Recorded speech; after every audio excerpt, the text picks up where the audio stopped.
I'm a summer. Nigga vibes come again. I'm a summerita. Yo Campion. Taka kudana na isutiri vadik. Tasa ona pari utai ona na pama bit. Kaingo shit. Inindo shit nik.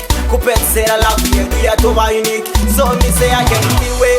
Mudiwa we moyo wangu. Diwe wani munu aripa moyo pangu. Diwe unaita kote ndiko fila boka. Na mimba yerudo wakandi purira macho.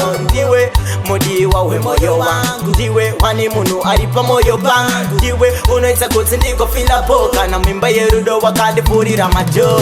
Baby girl, shake up your waist. Wine and catchy like Charlie the Blade. Baby girl, you are better than the rest. Each and every day you are on top of the breakfast. My man amunema yekera mahombe. Ndoda kukutora tende kumahombe kombe. Kumsha kwenye ndi chapi sambutine mombe. Nabasa kunyangwe vachindi chindi rombe. Diwe mudiwa we moyo wangu.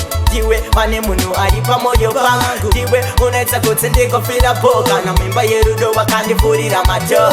Diwe mudiwa we moyo wangu. Diwe wane munu aripa moyo pangu. Diwe unaita kote ndiko fila boka. Na mumoyo mako wakandi purira macho. Muri murudo sa strive uzo siwa.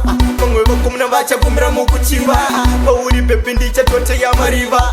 Andidi kuzongoti da indaka simanate. Mayumana munema ningirikini. Mandiko zapanda una makaruba kamini.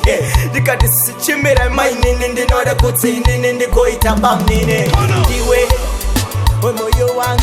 Diwe wani munu aripa moyo wangu. Diwe unaita kote ndiko fila boka. Na mimba yerudo wakandi purira macho. Diwe we moyo wangu. Diwe